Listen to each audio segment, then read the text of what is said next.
G'day and welcome Beyond the Racing Line, the Formula 1 podcast by fans, for fans. There'll be a lot of people around the world thinking, I'll tell you what, these two are hopeless. They're 2 races in and all of a sudden they're late on a race. But unfortunately we had some really bad news within the Beyond the Racing Line podcast, and so we had to take a couple of days. But I do have my good friend Tristan Pocock with me. How are you, mate? Hello, mates. Welcome back. Oh, it's a bit loud. Sorry, we've got a new desk and new setup. What are your thoughts of the new desk? Do you like the desk, or do you like the workbench in the Beyond the Racing Line? I feel a bit more. It's more ergonomic. Oh yeah. Okay. Yeah. I like the bench. Feels a little bit more. I like the bench too. I like the footrest. I know. I was going to say I don't have anywhere to put my face. So I'd like to see you install it. I feel like this is just the first. Yeah. I think where we'll end up. Yep. Is we'll end up in a slightly bigger. Yep. Bench that's custom made. Bigger bench, good. Because I'm a bit concerned this isn't big enough when we have other guests in. Yeah, that's fair. Which is always my goal. Needs like a guest extension, doesn't it? It does, yeah. What about like a flap? Yep. Just goes on. Oh. Just down the side with a hinge. Not great for podcasting this, but it's like for hands to demonstrate what that's going to look like. I think some sort of bar stool sort of setup, but without the stools. I don't like sitting on bar stools as such. I like a chair. No, I agree. But something just slightly higher. Yep, good. Slightly longer. Yep, good. Yeah, but I like the extension idea. Yeah, that's I'm good. a man of many creative innovations. Okay. Yep, I'm a creative person. Yep. Hey, how good are Saturday night races?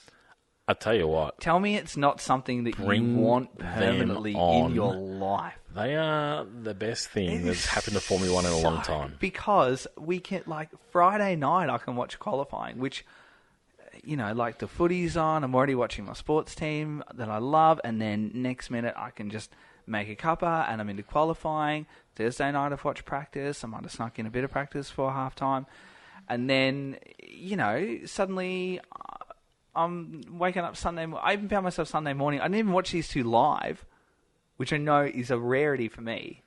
I woke up Sunday morning early and I watched it, and I was like, "It's a beautiful thing." Oh, so good! But I didn't have to go to work. And then there's time to digest. I know. Unless of course you've got my wife, and then we're straight into jobs and doing things. But yeah, no, I love the time to digest the race on a Sunday. That's the part that really excited me the most. But no, I'm with you. I'm with you. I want to know what everyone else thinks. How does everyone else think? Thoughts about the Saturday night race? I think, you know what it does do too? It takes away this business of time zones interfering with people. Yeah. Because we cop it on a Monday morning, Formula 1 on a Monday morning. There's places around the world that are copping it late Sunday night. Yeah. It's not ideal for setting up and getting moving. No. In England, typically races throughout Europe, which is sort of where they focus on, it would be they watch races on a Sunday afternoon, and that is a really lovely time to be watching, but I don't know if it's any worse on a Saturday afternoon. I don't think so either. Anyway, they're great and I love them. Oh, I couldn't agree more. And you're right, it gives me more time to think about. I don't have to rush the news on a Monday morning going to work. I've got all afternoon Sunday to drip feed and just be... Do you think we're any chance for that to be a permanent change? You know, yeah, maybe. If the broadcast and the ratings and the feedback from fans had enough traction to say this is a thing... I'd fear for qualifying. Why not? I'd fear that qualifying wasn't going to get the numbers they needed. No. That'd be where I'd be worried, not for me personally, but I'd be worried that's where they'd think, you know what, we're not getting enough eyeballs on qualifying. But yeah, I'm with you. It has been wonderful. Yep. Even better news is we're going into a really sweet spot for Australia, and it's going to be a rough end of the season. So we go to Australia, and we obviously are watching at 3 p.m. on a Sunday afternoon, which is like prime time for us. Yep. Then we go to... Is it Japan or China next? I think it's Japan next. It's Japan, yes, because it's a little bit earlier. And then it's a 3 o'clock start again, I think, or 4 or 5 or something like that in the afternoon, which is just a lovely time to be watching. And then we go to China and we get the same result. So we're actually going into a real sweet spot, and then we've got to really push it out for the rest of the season. But at least then you can get in a rhythm. That's all right. At least we're in a rhythm now. Yeah, exactly. So, we're all over it. Yeah, we've got all the goodies tonight. Talk about Jeddah. Talk about Max Verstappen just clocking Formula 1. Yep. F1.5 chatter. Just chat. No firm. Just chatter. It's just 5 weeks of chatter. The all signs 3, 2, and 1. Yep. start of the day. Fantasy. We've got the, thanks to Dr. Auto Art Fantasy League. And, of course, we're going to start with an opening question.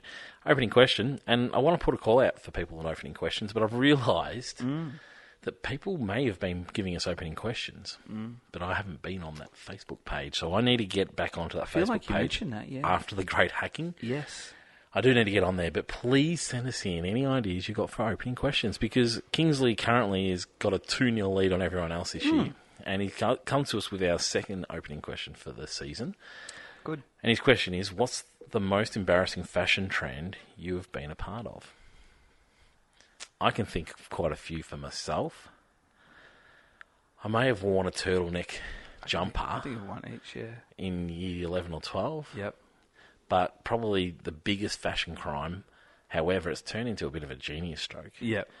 I wore Crocs around Europe. So say your Crocs, and Crocs are pretty hideous. They weren't just Crocs; they were bright orange Crocs. Yeah. Around Europe as a 25-year-old. Yep. I was comfortable. Yep. But I'm not entirely sure I was the coolest cat getting around. No. But no, we had a great time. I nearly lost them down the river in Prague once, and a few other things. But no, it was that's probably my biggest crime. But they've made a huge comeback. Like, they've been around for a long time, and then all of a sudden everyone's wearing them. It's the little trinkets that you get, that you attach, and but there's also decorate celebrities wearing them, and the camo Crocs are very and impressive. The sports mode that I've seen, where you flip it down or up. I don't own a pair of Crocs. Very comfy. Oh, look, you've literally got them on. Are you? What mode are you in right now? Oh no, I'm in comfort mode. Is that comfort mode? It's not I sports very mode. rarely Sports go, mode's I very rarely go four-wheel drive. Yeah, that's fair enough. Yeah. I reckon shoes would be similar to mine. I used to wear a bright green pair of skate shoes when we were at high school. Oh, I do remember them. You gave quite a hard time about those. Yeah. Probably warranted now in hindsight. Yeah. Well, I loved them. I thought they were great. Yeah. I'm big on my shoes. I like my weird shoes. But I had those. I don't think you've always got weird shoes. No, but I've got some odd pairs in there. But yeah, I had a bright green pair of skate shoes. I thought they were the best thing in the world. Skate shoes were very comfy. They were very comfy. And then there was a sort of... I don't remember... No, we kind of did. Remember the polos that you used to get? And then instead of having a white... It was like that fashion trend where it was a white T-shirt under a polo. Yes. But instead of the T-shirt, they just sewed a lip of the bottom and sleeve. Oh, yeah. Remember those ones that we had? As if you were wearing a white T-shirt under a polo, but you actually weren't. And then pop a collar. Yeah. Oh, collars up. Collars up early 2000s. Yeah, that is embarrassing. Kingsley's, he's got some suggestions of what it could be. Sounds like this is definitely I feel Kingsley. like it's his... It is. He wants to try and master these at his fashion. Skin-tight acid wash jeans. I wear skinny jeans every day shirt. of my life, Kingsley. Acid wash. Acid wash. I would love a pair of acid wash. And then a striped shirt with no collar and a blonde permed mullet. I feel like I'm all right with the jeans. I wear skinny jeans every day. Yeah, well, I don't think there's anything wrong with skinny jeans. No. I think acid wash. I can't say acid. No. Acid wash. And then maybe it could be a dress jacket with sleeves rolled up and jeans with a pair of Reebok pumps. That actually sounds pretty cool. That's right. I often go like a suit jacket and a tee. Have you ever double denimed? Yeah, on like jeans for jeans day. You double denim? Yeah, on like for a dress up. You still do? Not consciously as a fashion choice. Whoa, I reckon I double denimed in high school a few times. Yeah. Anyway, I have denim overalls. Nothing to do with Formula One. No. So anyway, it doesn't have to be. No. Did you say you wear overalls? I have denim overalls. Oh, yeah, that's interesting. I don't wear them. We'll have to chat about the future of podcasting. But I have them. Yeah. I should wear them. What's he's always into us about recording these sessions? I know. I should wear them to Melbourne. And I think that might have put the end of that. That might put the end to. Do you want me to wear my overalls to Melbourne? No. I should. No. Oh, we need some t-shirts. Every year we talk about this. Yep. Anyway, Formula One was in Saudi Arabia on the weekend, and there's a race in Jeddah. Did you notice it? The race in Jeddah? Yeah. I love Jeddah. I love Jeddah. It's a very cool track. Can I throw this out there? It's... Geez, I'm just going to think about it. No, it is. It's a top three. You make comments. No, I do. Top three? It's a top three. I love Jeddah. I thought you were going to say top five, and I was going to say it's not even in top five. I love Jeddah. Go on, name the two other tracks that get up above it. Suzuka. Yeah. And I love Singapore. Silverstone.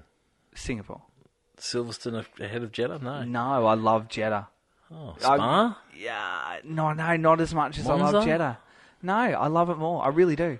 I really do. Wowee. I'll be disappointed if we go to this 2-story, 20-story looking Sounds elaborate, doesn't it? AI-generated fantasy thing that Valtteri was obviously paid to promote and Hulk was obviously paid to promote as well. Did you see that? Yeah. Drivers openly promoting the exact same image with a variety of different captions. Yeah. Thought that was quite cringeworthy. But I'll be disappointed if we leave the street circuit because it's unique in every single way and there's nothing like Jeddah. Yep.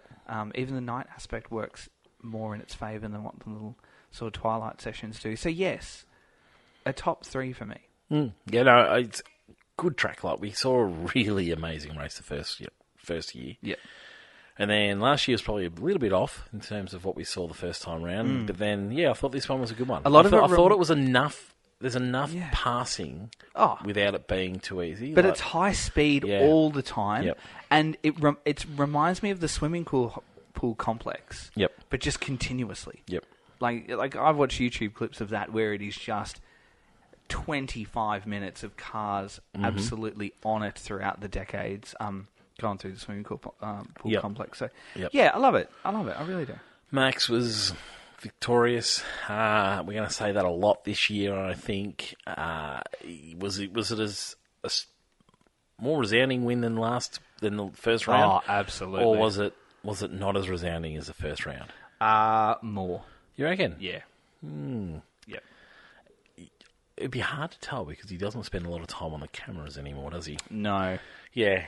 Red Bull will be a bit disappointed about that. Sponsors would be not happy. Yeah. But yeah, so no, it was a very strong round again from Max. Yeah. Perez this time round managed to start a little closer to the front and got his way forward fairly quickly. So started in third, moved his way to second. It was pretty much just a Red Bull track. All happened beautifully, and Red Bull are ticking away beautifully on the track. It is 2 weeks of a 24-week victory lap.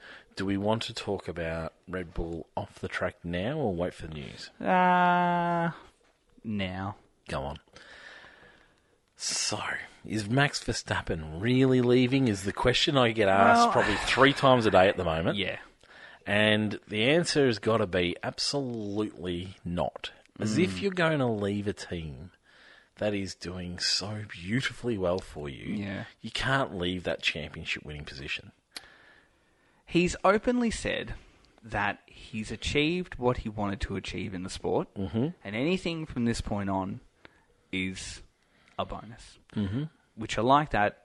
He's refreshing honesty that I'm not here to chase just continual time. Like one would be sufficient. So I like that. And a little bit of that leads me to believe that because he has been so successful so early on, that he has a little bit of a window to now say, I've got my podiums, I've got my poles, I've got my titles, I've got everything I wanted. I can now go and just be a part of teams and projects and development and different regulations just because I want to be. Like he doesn't have to go to Mercedes, but it might not be a case that he has to go. Maybe he wants to go and look elsewhere. It's a little bit like Lewis and Ferrari, where Lewis doesn't have to go to Ferrari, but he wants to go because it's a little bit of something different. It's a childhood dream of his that he wants to go and explore that option. Needs another challenge. Yeah, so maybe that's it because I'm sure. If tell you what, if he does, I will have a newfound respect for the man because no one leaves in a position of power like he does. And that's, for me, I just can't imagine a driver doing it because no driver's ever left in such a position of power. I mean, we've certainly seen world champions leave teams. But that's been because they believe someone else is going to be better, or that's because they believe that there's a team that's just as good as theirs, and they want to go and achieve it in another team. We don't have a team that's just as good as Red Bull at the moment. No, and so it would take a huge amount of bravery. The one of the other things, and I'm with you, I can see him doing that because he is a little bit of a different thinker. The other thing the other way I reckon I can see him going is if Adrian Newey decides he's going because he's had enough of the Red Bull rot. And all of a sudden, Max might say, you know what? I'll go with you. I'm going to go with you. And it's a bit of a tied deal. And so I mean, there's talk of Adrian Newey going to Ferrari, but you wouldn't be surprised if Mercedes pulls off the coupe to go and get him, or Aston Martin. There's been talk today that Aston are in the box seat, or have the potential to nab Max ahead of Mercedes, because the talk is Mercedes is there. But then, you've also got that comment you made that he's in such a position of power. Then to be able to turn up to a team, and then the extra on top of outside of the racing that he'll get. Like, famously, one of Lewis's reasons for leaving McLaren back in the early days is because they had ownership of his image and the rights to his image to be used in promotion, and he didn't want that. He wanted to have his own image in his own hands, and that was part of the reason why he left as well. And if you look at all the stuff he does now with his own clothing label, and with Mission 44 and all that kind of stuff, which he would have been tied down with at somewhere like McLaren, and even Williams back in the day, where it was sort of clean shaven, do as we say, that you're very biased. Leclerc can't have his clothing line because Puma are the Ferrari sponsor, and that stops him from doing that. So I think there'd be other things like that, mate. Does he have a passion project outside of it that a team is willing to facilitate, but also at the same time is going to keep him engaged in his on-track activities? He loves his sim racing. His sim racing team's very successful. Is there a team that can do more there for him? Yep. Because as he said, he's quite fulfilled in what he's achieved so far, and rightly so. Yeah, it's one of those things that I think Lewis has taught us. You never know what might happen. There are all those factors playing that you just mentioned. Did, Fernando did. They've all done it. Yep. And so, I'd have a really strong newfound respect for the man if that's what he could do. I tell you what, at the start of the year when we did a little bit of contract predictions, we, and like most people, thought it's going to be pretty low-key because most people would be silly to leave where they were. And if we start the year with Lewis to Ferrari and then Max exiting Red Bull, it is just, it's on for young and old. Whoever, anywhere, anytime, just there'd be contracts being torn up left, right, and centre. Yep. It would be. It would be one of the biggest off seasons for contracts that I think we'd ever seen, to be honest. Yep. I can't see him moving.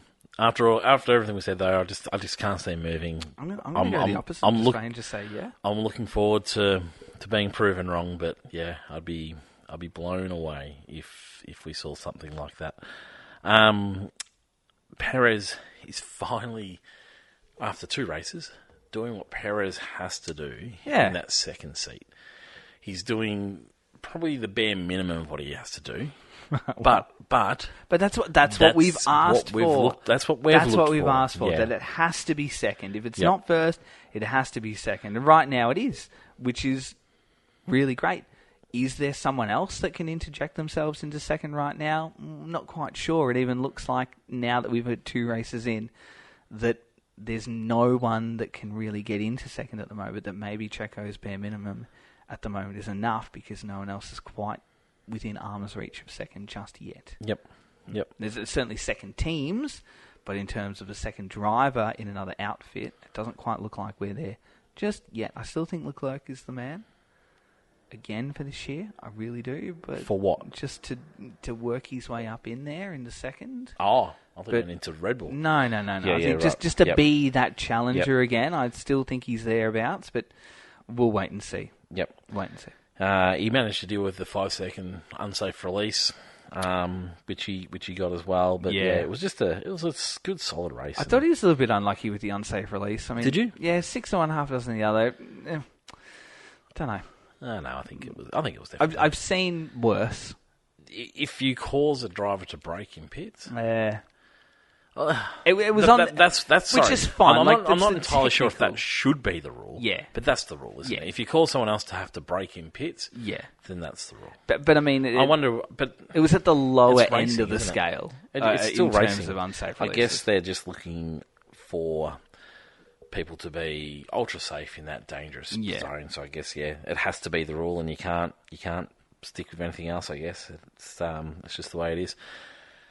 Moving on to Ferrari, Leclerc still not 100% happy with the car. He still thinks he can fight Perez. Yep.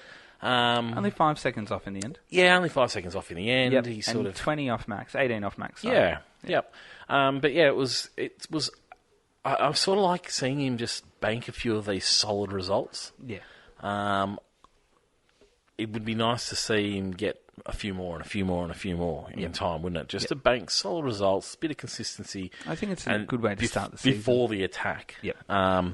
So yeah, I thought it was a pretty decent drive. Very good drive. Yep. Very good drive. His teammate Ollie Bearman A came in. late introduction into the race weekend. Yep, so if you missed it, Carlos Sainz was feeling, and he looked ordinary. Feeling unwell on the Friday. Came in, did the 2 practice sessions. Yep.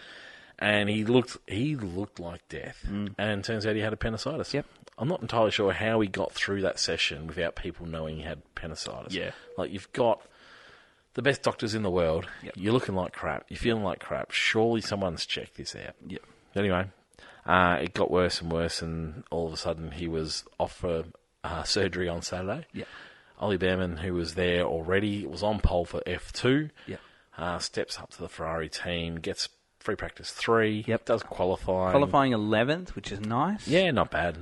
Yep. And then worked his way through the field. Yep. Took a bit of time to find the edges of the car, which is exactly what you'd expect. Absolutely. And drives his way to 7th. So, fine result, really, wasn't it? A good result. But probably, in my book, an expected result.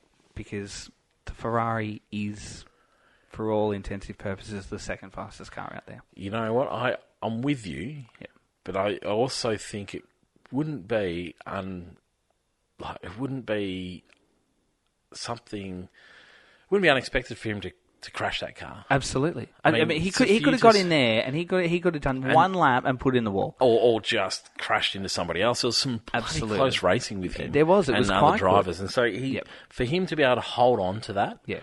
I think 7th, I'm with you. On pace, that's probably where we'd expect him to be. Yep. The fact that he could get it through to the end of the race with just one session, he's an 18-year-old. Yeah.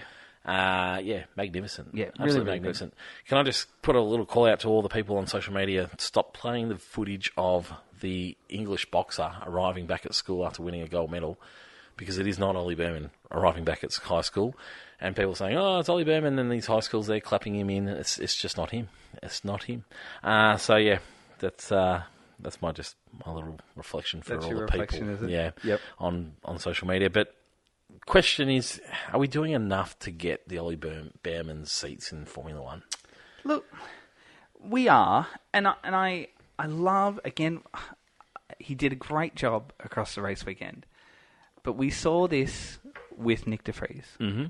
And we saw it with Liam Lawson too. That the 20 hitting Liam Lawson. I'm not sure he did anything wrong. The 20 that are in, they are quick. They're all quick, but they all come with this extra baggage. Like Joe comes with his $80 million sponsorship, whatever it is, and there's things like that. There's other cards at play. So I think that's also what makes the sport unique, is that there are only 20.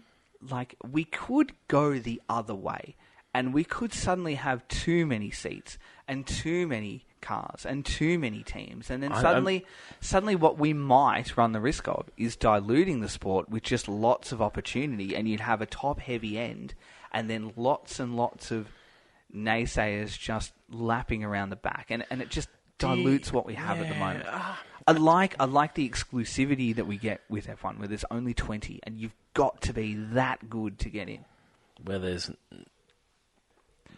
18 of the best drivers in the world, and Stroll and K-Mag as well. We can argue for those because we personally are not fans of either. No, but like, but it's that. Yeah, I just feel like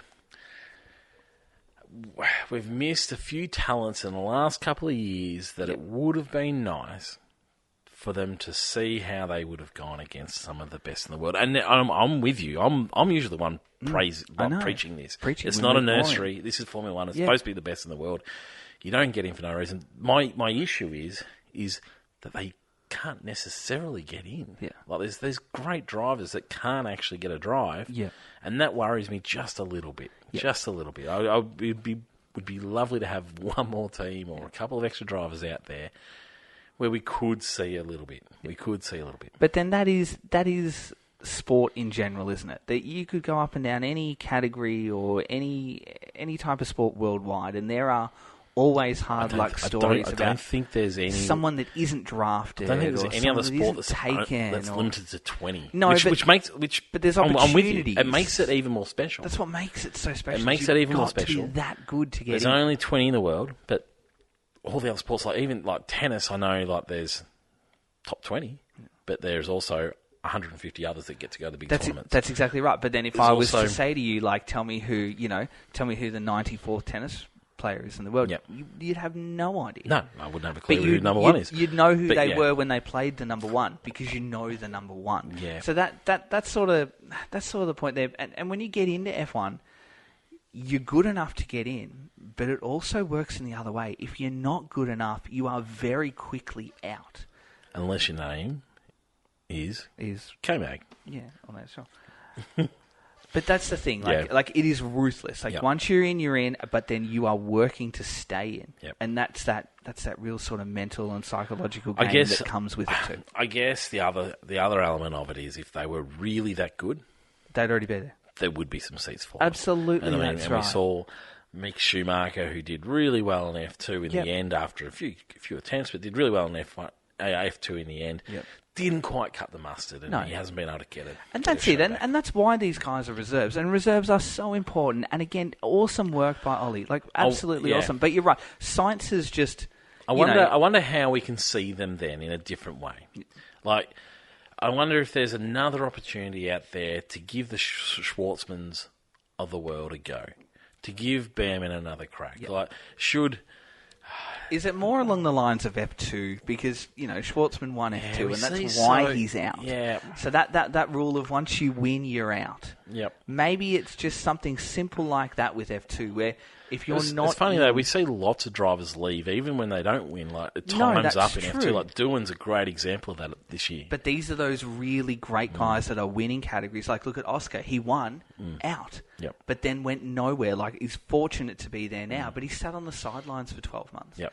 Maybe it's just a little tweak like that you can be a multiple F2 champion. The lucky ones of that are the Norris and the Russell era, that they won when there was a plethora of seats available. Maybe F2 needs to have teams. Maybe Ferrari needs an F2 team. But maybe that's it. Maybe Mercedes needs an F2 team, or at least one driver in a team, and so then there is that reserve driver ready to go, and they are the reserve driver. You're not calling up somebody from the sidelines. You're calling up your reserve driver who's racing F2. And you're spot on with your comment. If they were good enough, they'd already been in there. If Sainz was dumped before Lewis signed, if that's the way that went down, then if Bearman was good enough, you would think he takes his seat straight away. Yep. Anyway, I feel like we've bashed him a little bit there. Who? Bearman. Oh, no. But he did an awesome job. Do not say we. I'm just saying. Do not bring me. Don't bring me. A brilliant drive. He'll feature in my votes this week. Don't bring me into your bashing. Just saying. I said he was great, and I said he should have a seat. I said he was great too. He was very good. A little bit of hype train You're a bit worried you're going to run into him next week. I actually hope I run into him next year. I'd love to get an autograph of him. Will he be there in Australia? You're banned from autographs. Well, F2's on, so yes. No, in the Ferrari? No.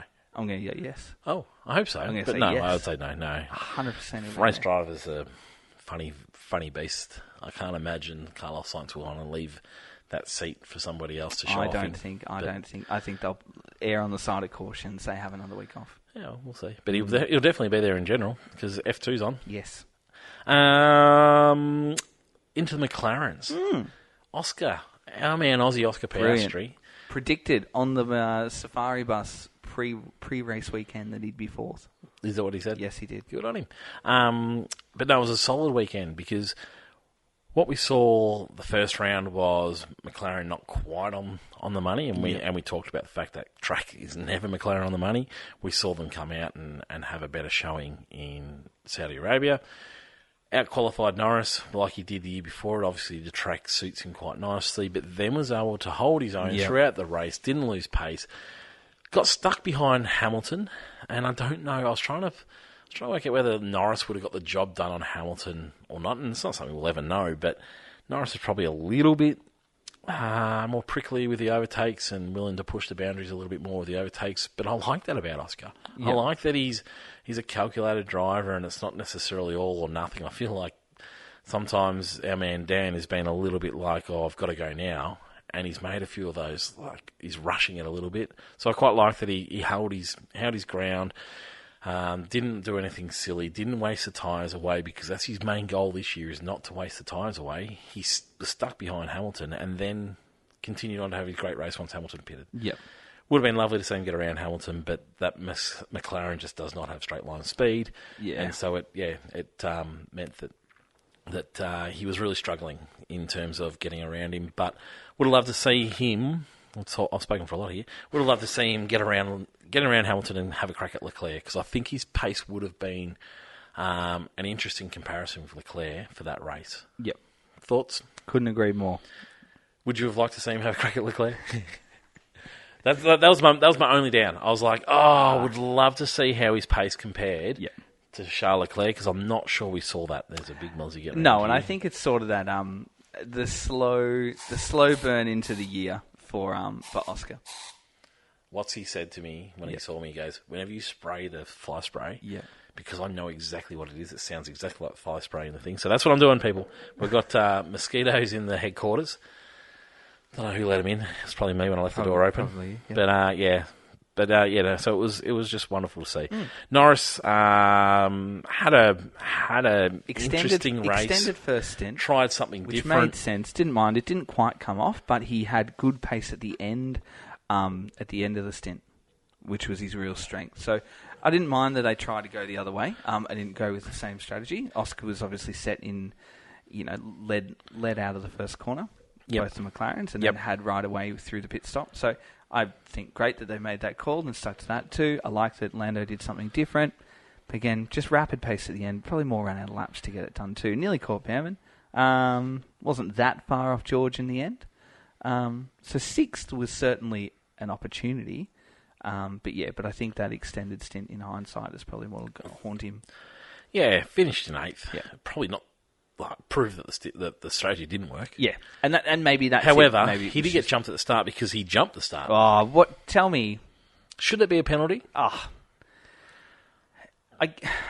mean, if the sensor didn't trigger,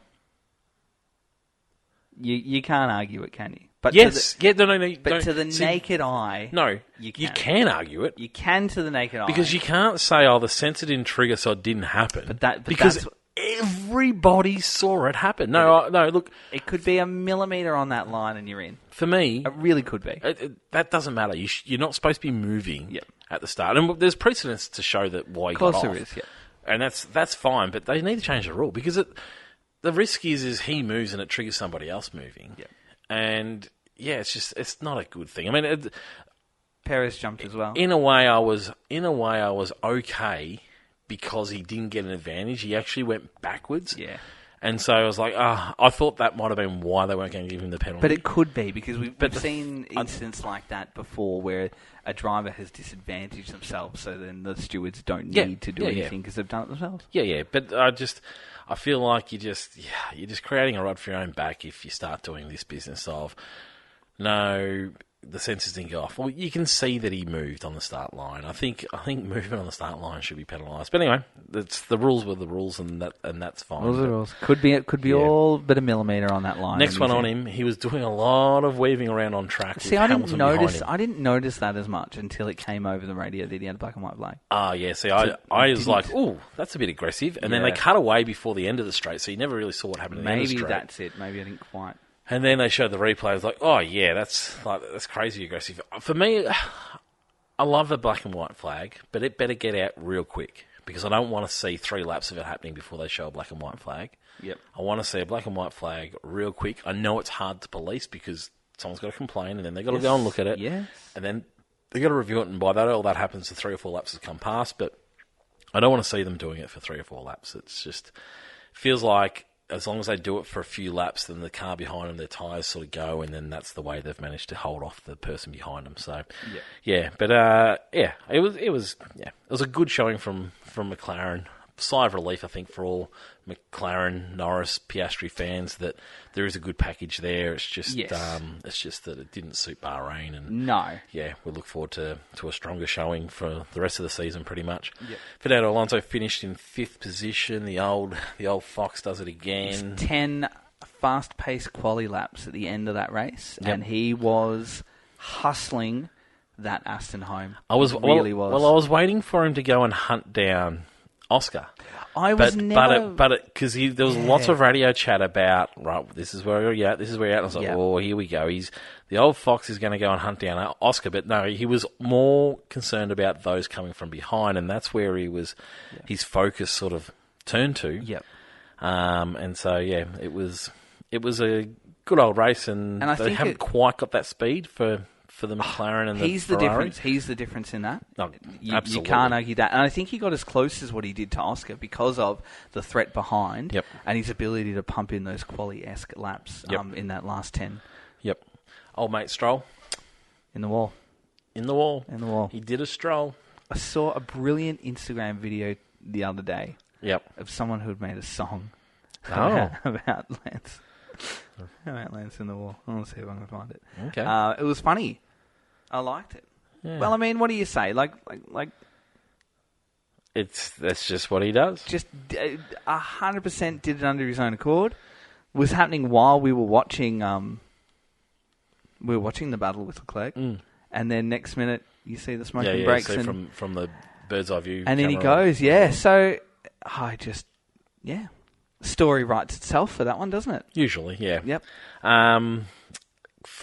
What did you think of the comments? Can you bring it home?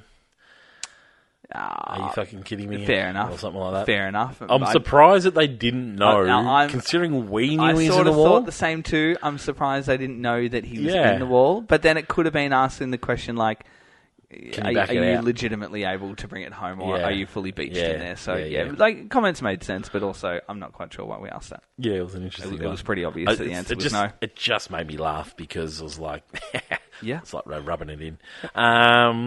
Georgie Boy Russell didn't quite have the same pace as last week, but had a pretty decent run. And I think you add Sainz to the mix instead of Bearman, and George is probably 7th. Lando doesn't extend that stint. He's probably 8th. Yep.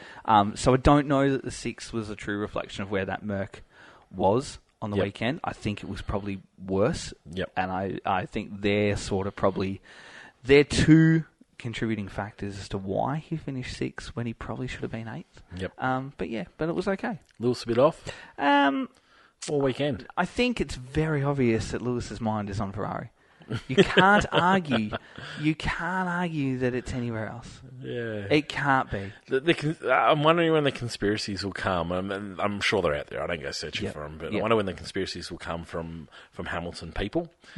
As to they're favouring George no, they're not favouring George. They're not giving him the same material. We see it every year. We see it every time. For a passion of his to come to reality and a dream of his to come to reality. He can say all the right things PR-wise for Mercedes, but hand on heart, his mind is in Maranello right now. Okay, I want you watching him this weekend or next weekend, and I want you to tell me that's absolutely true. But yeah, I'll be waiting for the conspiracy theories to come out about it. Who we got next? Hulk in 10th. Hulk. Is the Haas better than what we think it is? Yes. It's much better than what we thought it was. And we said this pre-season that if the sacking of Gunter turns out to be good results, then Gene Haas is validified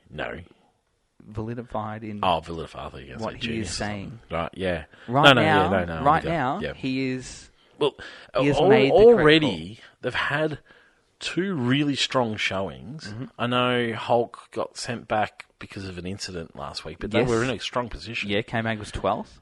They made the most of points this week by some really fantastic race strategy, which we'll talk about. And we said 10th was up for grabs. That's the only point at the moment. But remember when Haas were last okay, they were dropping tyres.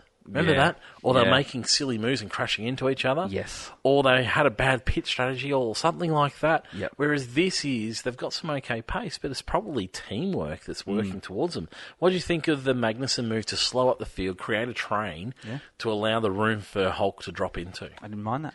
Is that in the spirit of racing? But is that what they're missing? Is that what they were missing with Gunter there? That they were missing that real cutthroat racing edge strategic element to their race weekend? Because I don't think we would see that under Gunter, and I don't think we ever have. Yep. For him, it was just you go and race and you bring it home, and that's about it. But to see these little nuances it felt like coming those in, two drivers were out of control a lot of the time. that's right, because it was just go and race, and I just don't want to know when about Roman it. Grosjean was there, That's right. there was out of control racing. And now suddenly we're saying, no, you're back in the field, you're supporting your teammate, there's a clear number one for the weekend. I don't think there's a 1 or 2 at Haas, but there's definitely across a weekend when you get to that point, we will turn and say, yes, we're backing you for points, and now that we're 3/4 of the way through the race, your job is to support. Yep. And I think it's little changes like that that could be the difference at the moment. It's a bit more of an iron fist. Yep. But we asked for that, and you know what? I love it. I really do. Like, credit to them. And if this is what they've done... Sorry, strap yourselves in for more spray. And why they've made that call, then right now, it's the correct call. Yeah. I know we're only 2 rounds in. Let's hey, wait and see what... Let's not let 2 rounds get in the way of us making big calls, Let's wait my and friend. see what happens in Melbourne, because Melbourne and Haas, it is Haas's Melbourne. Achilles heel. So we'll wait and see what happens when we go to Melbourne. If they can leave Melbourne... I tell you what, if Haas can leave Melbourne with a 10th, 11th or 12th again, then you'd be starting to go, oh, hello. They're leading the midfield pack, which 2 weeks ago I had them dead last. Probably helps to be running team orders when one of your teammates has got 20 seconds worth of penalties. And I wonder if these two boys also recognise that they need to start doing things like this, where maybe in the past few years they haven't, because there is a potential that if changes are going to be made, then they can also be shipped onto. But it probably helps that K-Mag had 20 seconds worth of penalties by midway through the race to be able to pull off a move like that. Thoughts on his 2 penalties? One was for a bit of dangerous driving, and then the second one was for running off the track and overtaking. And now it's 10 seconds. Hallelujah! 10 seconds. If you do an overtake off the track, they penalise you 10 seconds, not 5. Yeah. Well done to the FIA for listening to us. Yeah. It's K-Mag, isn't it? They're there. They're there. Yeah, they're both there, yeah. Did I love them? No, but they were there, so you can't argue either way. For me, the first one was a bit racing.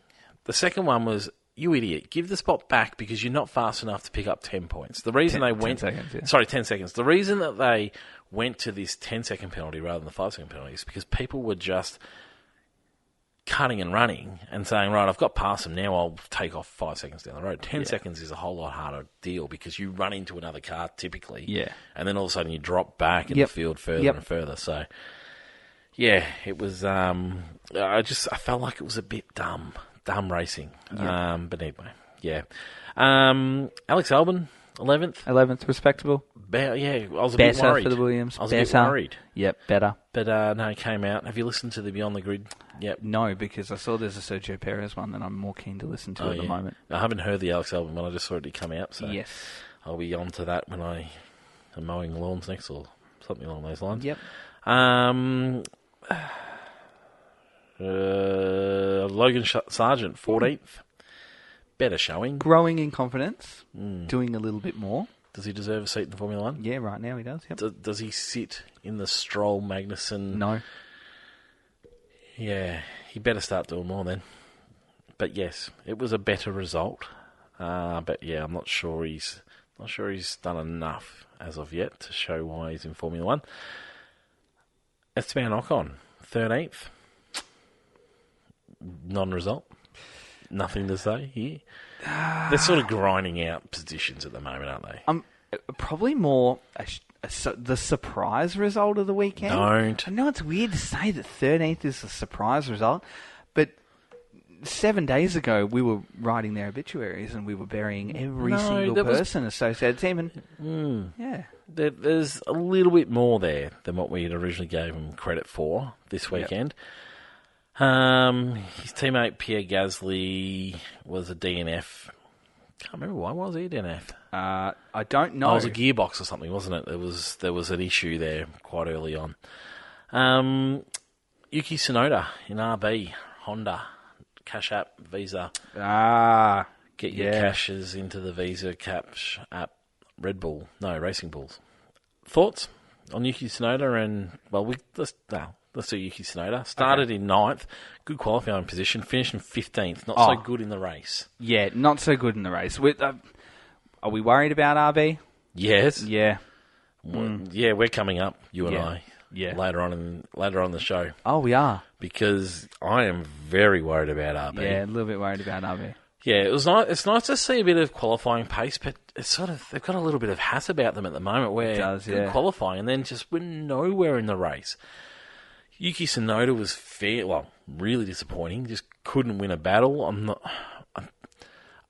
In saying that though, it didn't sort of look so much like it was car pace for Yuki Tsunoda. Yeah. It's sort of but it had to be, I guess. Yeah. He got done lapped by. Oh, it's not lapped by. He got overtaken by quite a few drivers. Yeah. To run from 9th to 15th. So yeah. Disappointing. Ricciardo, 42-second pit stop. Spin by himself as well. Put him to the back of the grid, and without the car pace, had very little to be able to do. He eventually moved himself into 16th position. He sort of... it was a very slow burn, but geez, he dragged himself to the back of that battle for 9th onwards. Yes, yeah. Sorry, the 9th onwards, 11th onwards. Yeah, so it's like they didn't have pace originally on the hards, and then it sort of came to them, but it was like by the time it came to them, there wasn't enough of it there to sort of get anything major done. So you can't judge his race on anything at the moment because of the 41-second. Yeah. Like, if you're in a faster car and you go to the back, you expect him to come through. Yep. He was in a faster car. He came through to 16th. He was in 18th at one point. So he got the kick hours, but it was a bit of a non-result. And then the spin, I think, was just like lack of concentration. Yeah. And then I always hate these comments, and I had a little flashback from McLaren days because he said, "I hope they find something with my car." Because I've been racing long enough to know that there was something wrong with it. Yep. And then guess what? They found some things wrong with his car. Lewis said the same thing. Do you know what they found about his car? What did they find? They won't tell us. Oh, good. Yes. And that's the part that annoys me. So I was like, they found the problem with my car, but we're not going to let anyone know about it. They couldn't have fixed it even if they found it after qualifying. So it was there for qualifying. Yep. They reckon they wouldn't have been able to fix it whether they were out of Parc Fermé or not. Yep. Sounds like they're low. If that comment is to be believed, it sounds like they're low on parts. Have we been caught up and romanticised about the potential that this is an RB19 in a different coat of paint? This is coming up in a moment. Okay, my friend. all right, good. And then we've got the kick salver. They're in a bit of pain. We're doing all right. They need to learn to pit stop correctly. Yes, they need to get wheel nuts sorted. Yep. Valtteri is... It's a good-looking car. You give it that. No. Oh, why? It's pretty good in the dark. It's not. I'm looking forward to... We haven't seen it in the light yet. It's going to look crap. We'll see. And so, we're looking forward to it. It's going to be a little bit of a... Who's the worst today, depending on where we are, I think. Is it going to be... Is it going to be Alpine? Is it going to be Kick? Is it going to be Red Bull? Racing Bulls. And I imagine Haas will eventually join them. But so it's at least it's tight. Like we don't have a 2-second back marker like the bad days of Williams or anything like that. But it's one of those things, I guess, that we're gonna have to live with for them. Give me your 3, 2, and 1s. My 3, 2, and 1. Thanks to All Signs. That's right. All Signs are your sign specialist. Get to All Signs. That's AWE Signs. Lottie makes me say that because he reckons I can't pronounce it properly. Yep. Which is right. Yep. Hit me. 3 to Ollie Bearman. 3. Yeah. Oh, you know what? This year I wrote all the names down. No one was expecting to have him in there. No, and now he's not even there. Bearman. I don't know if I spent that right. It is literally bear and man. Oh, so. That's, cool. He has a bear on top of his helmet. Yep. His helmet really brought back Felipe Massa vibes to me. Oh. Navy blue and the fluoro. Okay. Yeah. Yep. So, And actively sits 10th in the Drivers' Championship. How long will he sit there for? Oh, it could be a while. I'm going to say a month plus. Well, it could be even longer because if all the teams do what they're supposed to do, those backmarkers aren't getting too many points this year. So, yeah, it could be. So 3 to Bearman. Who are you going with 2? 3 to Bearman. I'm going to give 2. I'm going to give 2 to Hulkenberg. Okay. For nabbing the point. Sure. I'm going to dub it the golden point, 10th place. Sure. For the year. Yep. It is there. It is the only position up for grabs. Okay. So, yeah. So, 1 to Hulk. Yep. And, sorry, 2 to Hulk, did I say? Yeah, 2 to Hulk. 2. And this is going to be really left field. Oh. Because he didn't drive. But I'm going to give 1 to Sainz. Because he did the practice sessions. What with are you appendicitis. doing? And if he has gritted that out for those practice sessions, you cannot tip your hat to him in some way. That's embarrassing. It's not. Driver of the day, and he didn't even drive on the day. So it's only one vote. That's not driver of the day. Jeez. Ollie Bearman was driver of the day. I gave him 3. Oh my God. You can't not. You didn't even tip your hat drive to at him. the race. It doesn't matter. You did practice session. That's embarrassing. I'm I'm going to go 3 to Piastri for doing what he needed. Like he's finding exactly what he needs to do. Right. This calculated kid is all over it at the moment.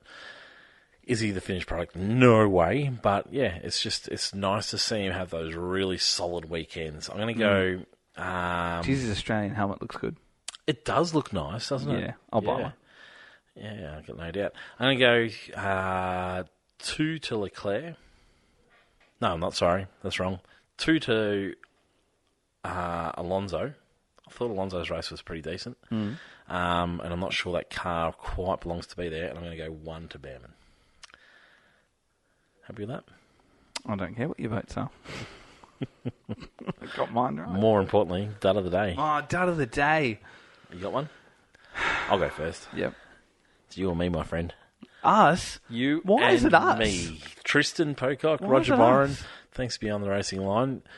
Because, mate, we talked up RB in a big way. Everyone did. Yeah, but like we know better. How long have we been in this business? I'm not buying this. How long have we been in the business for? I'm not buying this. 6 or 7 years? I want to say 7. Podcasting. Yep. We knew Formula One before we started this business. We know better than to buy the Kool-Aid over practice. Yep. And we jumped on board with everybody else. Everyone did. We are better than this. I know we're better. And I'll take full... If they turn it around next weekend, which they might, I'll take full responsibility. And I'll take... As you should, because I'm not having any part of that. I'll take the dud of the day Yep. for jumping off too soon. Because that's something else we like to do. And you got a mosquito right under you there. I don't get bitten. You don't get bitten? No. Well, I do, so I don't want anyone to me. But no, so it's... look, I think we're better than jumping... than getting... This is good. I'm going to die. You won't be able to speak anymore. No, we bought the Kool-Aid from RB, and we know better than that, so we shouldn't have. So you and me, my friend, we're duds of the day. I don't know about that. I'm not having any part of that. Too bad. I'm not having any part of that. Where's yours? My dad goes to Carlos Sainz. Now I know I just gave him points. Now I know I just gave him points. And I know I just gave him points, right? But he came back to the pits, and he came back to the that could be the weekend. reason why you give him a point. Go because home. No, the thing is, he looked like he couldn't even walk. He looked better than he did the day before. He was like an 80-year-old man going to buy his paper in the morning. He looked better than he did the day before. And he was barely functioning from the waist down. And I just thought, I liked his my toughness God, there. go home. I liked his toughness There's there. no... no. The other thing was, like, so he had to go have surgery there, which is fine. Because Stay there. Great. But, so he can't go home because it was too soon after surgery to jump on a plane. So I liked it. Pretty confident he can afford, I don't know, a 4-star hotel at minimum, maybe. I reckon he's not short of cash, and he probably could have found somewhere to stay, which is not walking through the paddock. Yes, psycho. Go home. Go home, Carlos. F1.5. F1.5. It is clear what's going on. Is it? Because it's not. It is so clear what is going to happen. Right, tell me your thoughts. It's just clearly a top 5. Yep. And then the bottom 5 teams have to be in F1.5. Okay. There might be an F1.25. I don't reckon there is.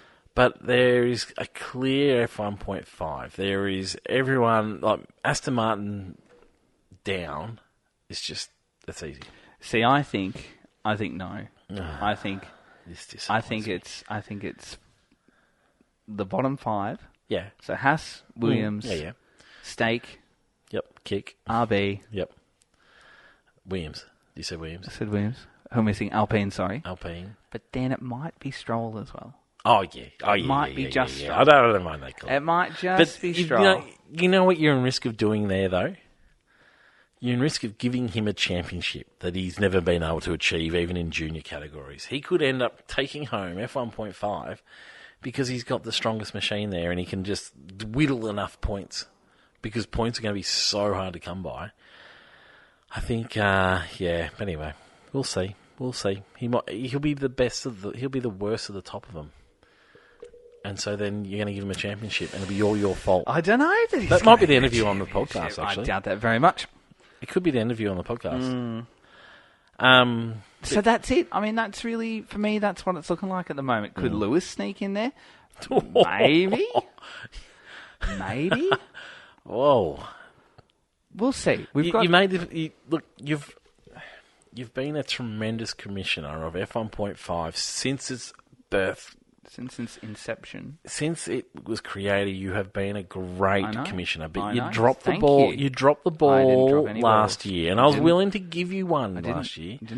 You gave Norris the championship, and he was in the second best car by the end of the year. And so you dropped the ball on that one. No. I'm not willing to sit around as a good mate of yours. I'm not willing to sit around and watch you make a mistake again. Okay, so I don't want to see any of this. Let's add Hamilton in there for the headlines. You're looking for the headlines. Well, I'm not willing to let you drop Stroll in there because he's just going to be the worst of the best. But that's the thing with journalism. You're looking for. I'd rather be first than right. Nah, it's this, isn't it? Yep. Anyway, okay. Bit of chatter. That's what it might look like. And the great thing about it is I don't have to ask you. No. I'll just tell you. No. I just say this is what it is. And I just won't let you back in the shed. In the headquarters. Yep. The door will be locked. It'll be me and myself hanging out here, and I'll be trying to do something like the promo the other week, and I'll get lost. All right. But anyway, I just want you to reflect on your mistakes. Well, that's the great thing. We've got 3 weeks. We've got 3 weeks to work it out. If you have any suggestions, let us know. Let us know. Will I take them on board? I don't know. If you're a new listener, because we have got new listeners. Probably not. We have got new listeners. If you're a new listener, F1.5 is where we remove Max. Definitely Max, but a certain amount of drivers from the championship, and what we do is recalculate the points as if those drivers did not exist in the world. And say you're the first of the best of the rest drivers, you get the 25 points, and then the second best of the rest drivers get the 18 points, and recalculating the points that way gives you a really clear understanding of what some of the drivers that we don't focus on so much and how they're performing. It is a wonderful way of looking at things. So, that's what F1.5 is. Exciting. Kicks off in around about round 4. I thought round 5. About round 5. I actually think it's going to be a lot clearer before then. Look, it could be, but we've always got to err on the side of caution. The big question mark will be, can you be bothered calculating it before round 5? Maybe I can. We'll see how we go. We'll see how we go. We say I need a new notebook. Yeah. And that could be a holding point for us. I know, it could be a holding point. Like, what notebook is the right notebook to calculate it? Or do you just remember to get one? Yeah, it could be a bit of both. Because I have had weekends where I've just totally forgotten to bring it when we've come to record. And Dr. Auto Art. Chris at Dr. Auto Art. They are the wonderful sponsors of fantasy, and we've got some wonderful fantasy teams in. I don't really want to talk about it as much this week. I've noticed, but I am more up and about, and that's what people want. They want to hear from me a little bit more than you. I'm not entirely sure that's true. Thank you to Chris at Dr. Auto Art, Instagram, Facebook, Redbubble, all the goodies. Why are we thanking him? What's he offering? He is offering our top 3 place getters, first, second, and third. Unfortunately, it doesn't include you and I, which is... Okay, because we're never there. Yep. Continue on. You've lost your thoughts. Sorry. Is your little fella behaving badly at home still? He's still awake. Tell everyone what he was doing before we left. Before we were left. Now, and this is off fantasy topic. I love I love buying things on Facebook Marketplace. You do. And I'm not the type of person that'll be like, is this available, and then not answer you. Like, I'll say, is this available, and then I'll go and buy it. So the best 3 things that I've bought so far. Best 3 things. Actually, probably my number 2, set of golf clubs. They're like retro vintage. I got them for $25. It's a full set. They're practically brand new off this old lady. I feel like I swindled her out of her golf clubs. I don't think she's used them very much. In this beautiful, like, brand new leather retro bag with steel white wheels and everything. It's unreal. So good.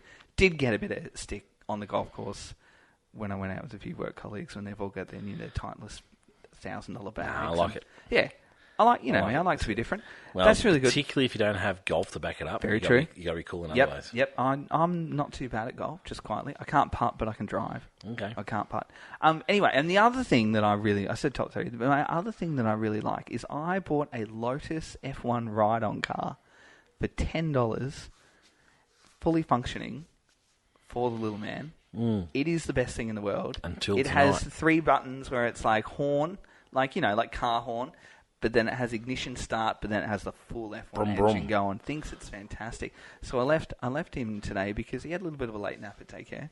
And by late nap, I mean he woke up at 5 o'clock, which is, for anyone with children out there, is a shocking time for a child to have slept and then be ready to go. Devastating news. Never been more hyped up in his life. And anyway, I left him while he was flying down the hallway with a basketball in hand, playing basketball on it. Yep. I gave him a big kiss, told him I loved him, and here Bye-bye. we are. So Gave your beautiful partner a wink, I'm sure. It's 5 to 10. It's 5 to 10 in the evening. And gee, I hope he's still doing it. I really do. I really do. You're a bad Not man. one part of me hopes that You are he is very lucky asleep you're one of the or behaving himself. I hope he is doing that. And you know what? I hope he's there when he's doing that when I go home, because I'll join him. Anyway, fantasy. Thanks to Chris at Dr. Auto Art. Our top 3 place getters will take home some of his fantastic street graffiti art. Sign up to his newsletter for discounts and promotions throughout the year. If you have a request or a suggestion or something you'd like to see, get in touch with Chris via email or through his socials, and I'm sure he'll be more than accommodating. He also specialises in MotoGP, a little bit of NASCAR, if you're a film buff as well, but we love his Formula One stuff. So thanks to Chris again for being an incredible sponsor of this year's fantasy. Absolutely. Let's go through this week's rankings, and they look a little bit like this. Now, I was surprised to see I was surprised to see a couple of things. How well I'd done. Oh. Pleasantly happy to see how poorly you'd done. But however, to see 2 new people at the top of the tree. So, Christian Alviers, sorry Christian if I have pronounced that wrong, but he has taken the lead. I'm not going to attempt to pronounce. I'm not going to attempt to pronounce his team name, but he's hit the lead at 501. However, he used his limitless chip on the weekend, which gives you unlimited cash. Wampa. Yep. Yeah. Unlimited Bargy. cash to stockpile your team. Now, I just get the gut feeling that Christian hasn't played fantasy very often, because if you're going to use your limitless tip, geez, if you are going to lose backhanded and use whack, innit? your limitless chip, it is on a sprint weekend where double points are on offer. So I'm sorry, Christian. Although you are in the lead right now, it will be short-lived. Anyway, he takes out round 1 with a total points of 302. Max, Lando, Checo, Leclerc, Hamilton, Red Bull, and Ferrari. Got him that. Audits 47. Get a gut feeling that's not a person's name. Did exactly the same thing. Activated the limitless chip. Went with McLaren, Oscar, Lando, Perez, Verstappen, Leclerc, and Red Bull as their constructors. And then Dean, last week's leader, who really is by default the leader at the moment. 189 points because he's still got his chip in play. However, I thought we were going through this week's. I'm going through this week's. However, Dean could not have had more of an opposite weekend to last weekend, where he set the field on fire, but got the following. Gasly retired, minus 20. Ouch. Stroll retirement, minus 17. Ouch. Joe bulk place loss, minus 2. They're his first 3 drivers. What was his score? 189. He's done well. He's done well because he's been absolutely crucified with Where's the rest of his points? DNFs. The rest of his points come from double on Leclerc, and he's got Ferrari and Red Bull as constructor, and then a cheeky 6 for Alex. Yeah, Chris Holt with Minardi I'd cash be app. careful what you're saying here. I'm just saying. I'm just reading the facts is what it is. Yeah, but you're crowing about your week, and your team is not much better. No, it's a little bit better. It's solely reliant on Leclerc, Red Bull, and Ferrari.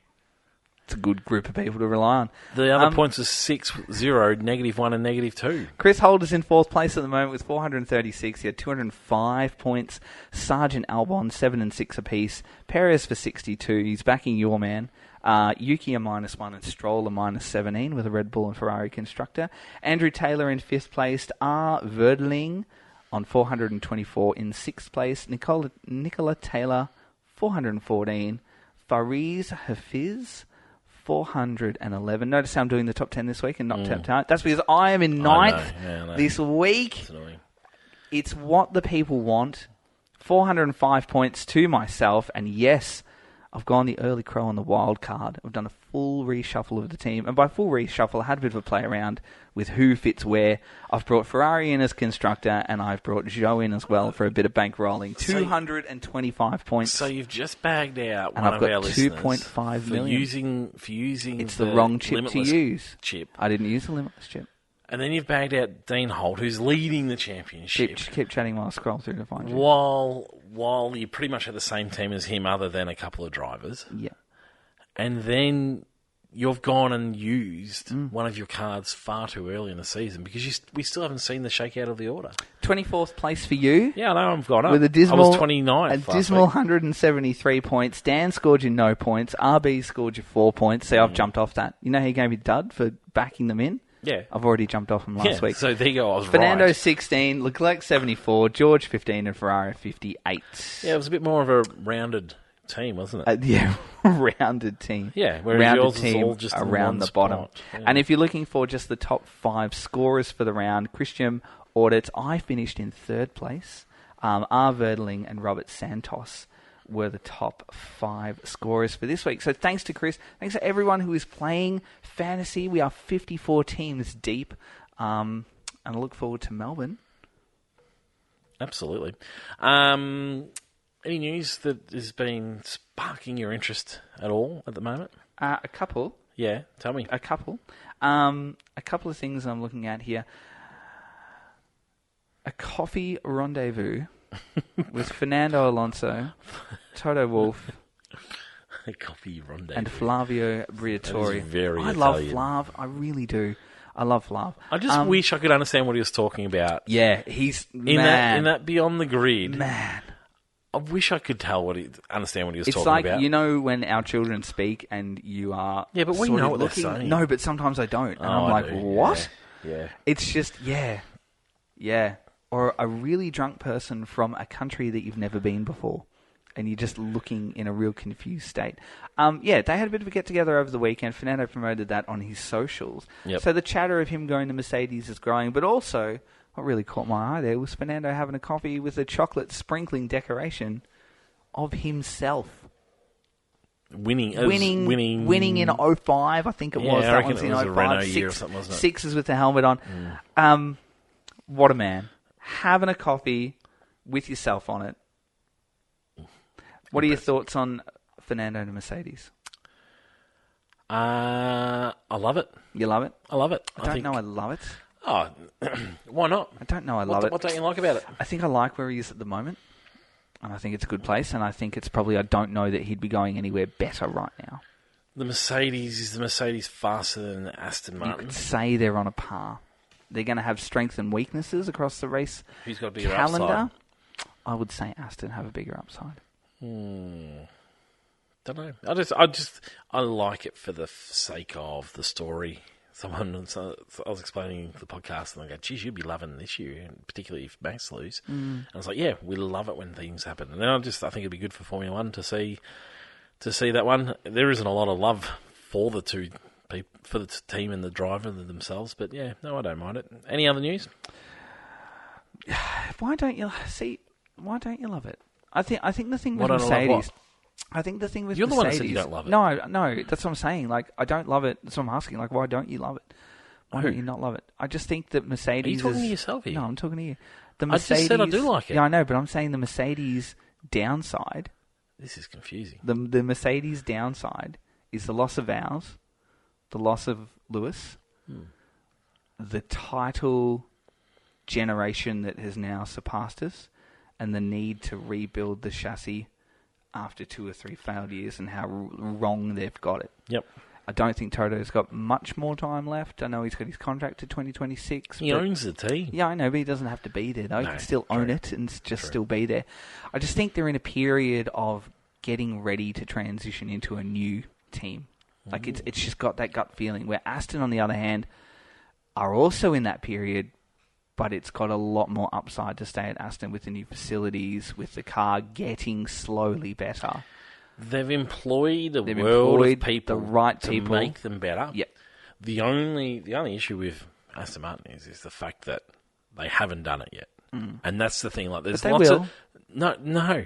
They might. There is, yes, thank you. Might. Yeah. So there's might. no guarantees in Formula One, and I mean Alpine are great examples of that, but they haven't hit Formula One as hard as what Lawrence Stroll has. But yeah, so they haven't done it yet, and it will take some time for them to get it done. So there's certainly no guarantees that they'll ever be as strong. If it was that easy, lots of teams would have done it already. But yeah, so no, I don't mind where he's driving at the moment, but Yeah. I like the story of him moving onto Mercedes and doing something different. Okay, fair enough. Yeah. Felipe Massa has officially launched legal action into the 08 Championship. So this is the biggest one. So we talked about this last year when it sort of broke, that as much as Felipe wants that title overturned, there are so many laws and clauses in place from 08 that still stand today under the laws and regulations of the 2008 season, that the likelihood of it being overturned is 0 to none.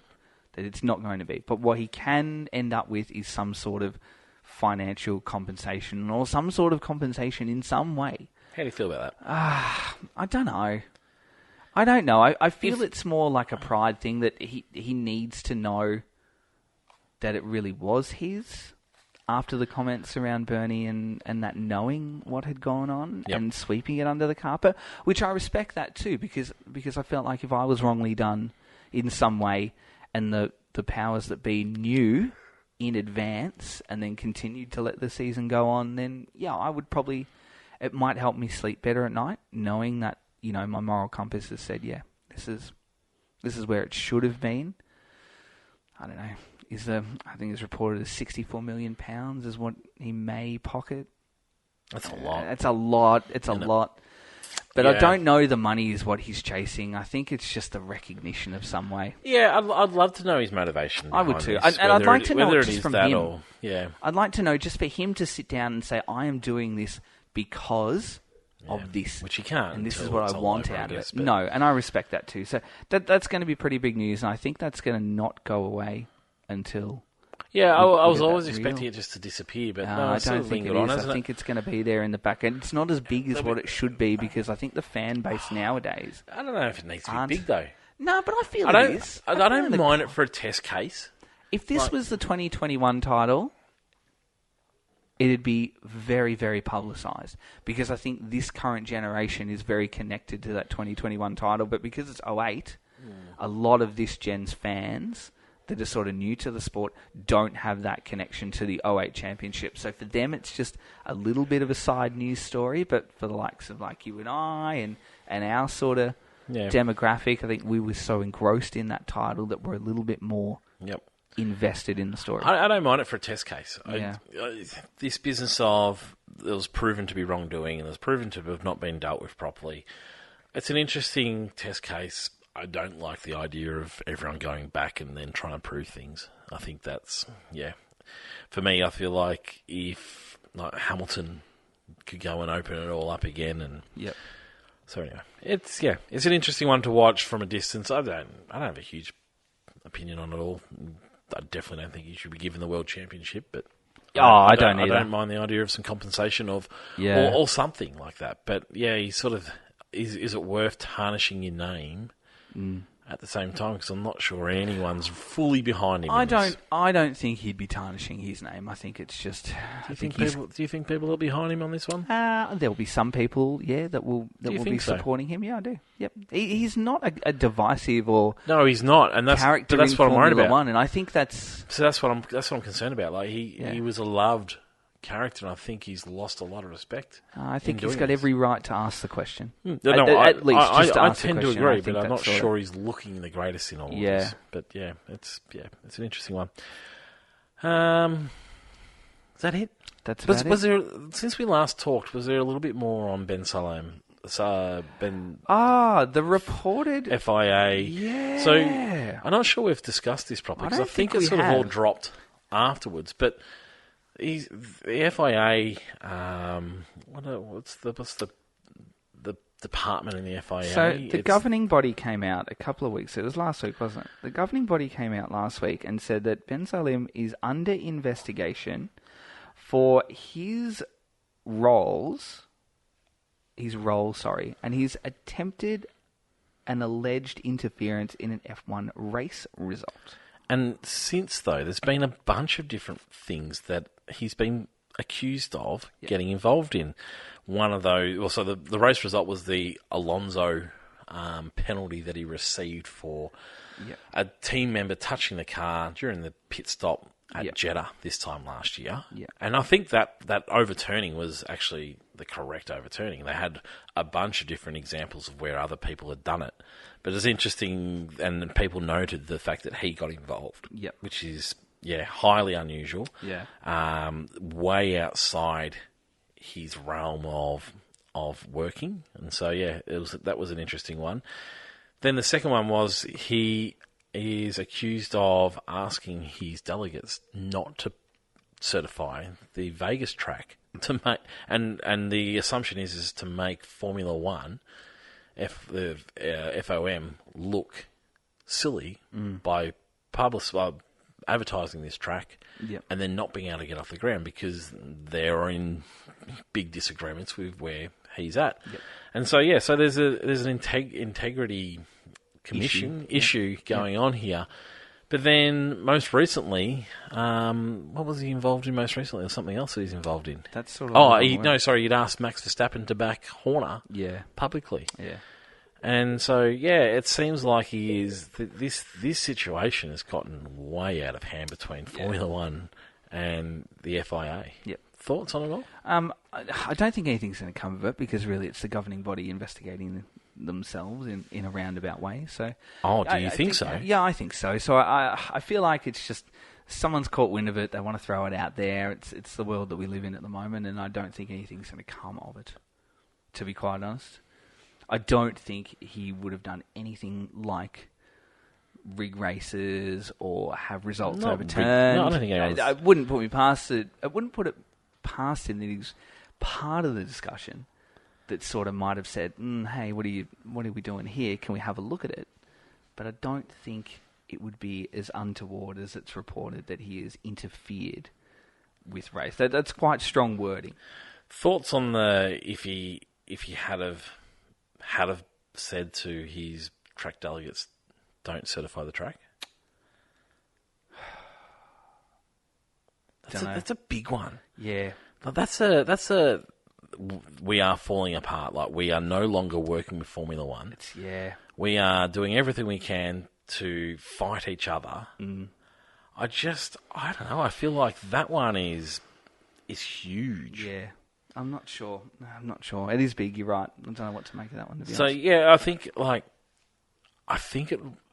I think watch this space. Okay. I think really watch this space. I think for me, it feels like the FIA, we might have a new president sooner than we expected. Okay. But knowing these sorts of organisations, there is a huge political battle. So there is lots of supporters within the FIA of what he's doing, because there's lots of people believe that Formula One's got too far ahead of themselves and the FIA should have more control over bigger matters. And so, it's sort of we've got the situation going on with Red Bull within Red Bull at the moment. Yeah.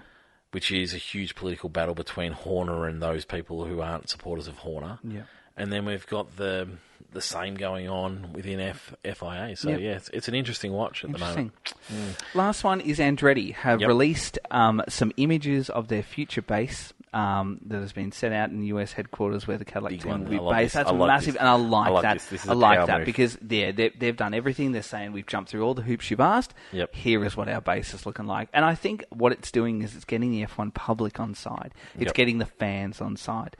So they're actually starting to look at where they can get support outside of the organisation and actually start getting a little bit of uprising from fans. And I think it's actually going to bode well for them too. Yep. That if they've been denied entry, and we understand the reasons why they've been denied entry, but if But can show if they're showing what that we're sort doing of infrastructure they're putting in, they're saying we're we're gonna jumping be all the through best. your hoops, Yep. we're doing everything Yep. you say. Here's what our Yep. infrastructure looks like. They're actually going to get a lot of fans on side. Yep. And I think that's going to be good for them too in the long run. I don't think they're going to be a team without a fan base and a strong fan base at that too. And I think it might even be shaking Haas into action as well. Yep. Just for them to look at their American counterparts going, wow, we're a little bit second rate at the moment. Yep. That's about it. I'm with you. Fantastic. Hey, we are We will be off to the Australian Grand Prix. off Paddock's side. Again. So excited. I say it every year. My favourite thing is to walk down the driver's walk. We've got Even though it's slightly to the left. We've got work to do, don't forget. I know. We've got work to do. I know we've got work to do. Reporting into radio stations and with I get the news. very starry-eyed. Yep. But I'm very excited to be there again, on the ground, in every way, shape, Walking and down form. the driver's walk is great. It's my favourite It thing is to really do, good to fun. arrive on Thursday and just soak it all in and go, Yep. yeah, we've arrived. Yeah, well, it's big on Thursday, but I reckon it's even bigger on the Friday and the Saturday and the Sunday. It is magnificent. Yep. My favourite thing is being in pit lane. Yep. We get so much access to pit lane. So Obviously good. not when the track's live, but to watch them sort of work through different bits and pieces and just, you're seeing the practices and having chats with mechanics and FIA and scrutineers and all those people is just good fun. I had a friend at work ask me today, he's going for the very first time this year, Ah. and he said, where is the best place to watch it? It's a great question. And I said to him, anywhere on the ground, which it really is. I said, go for a walk. I said, turn up, buy a park pass, $49 park pass, don't get a grandstand in your first year. Well, they're not available. And go for a walk around the track and just experience every straight, every corner, and just be there with those real die-hard passionate people like us who just are there for the absolute love of the racing and the sport. I said, go and do that. And It's he one of the best bits of advice you've given, but you've got to... What you've got to be ready to do... What you've got to be ready to do is walk a lot because the track is bloody long. Absolutely. You always underestimate how far around it is. Yep, absolutely. So there's lots of walking. Yep. And you've got to be not with a big crew because everyone else doesn't want to do that. And so it's almost better to be by yourself or with somebody else with the same thing in mind where you're willing... With the preparedness to walk a lot. Yeah, but because what you can do is, and it's like... It's so hard to do because you want to be following the race and qualifying and all that stuff, but you've got to be willing to poke your nose through a little spot where you can see them coming at you at speed and you can see them braking. Like I always find the braking points after straights are just magnificent viewing because that's where you see how settled the cars are entering into corners. And then if you can see the exit as well, seeing them out. So near the swimming pool, I always find is really good fun watching in there because... They get in there, they get through this tight, high braking, into the tight twists and turns, and then just watching them squirm out of that corner as they're trying to get the power down, I always find is a great spot. So good. And then keep going around because it's a big, long turn, and it is just magnificent seeing them pick up that speed through that turns. And I'll tell you what, if anyone out there is thinking about jumping onto the track post-race, it's all over. Look out and coming for you if you think about it too. You know what I'm not looking forward to? What? Snobby people. Yeah. Snobby people. Oh, well, just go hang out with the fans. We will. We will. And we do. We will and we do. Yep. They'll feature heavily next week. You've got to move through it. I'm not going to. And just enjoy. No, Enjoy the parts we get. I can't.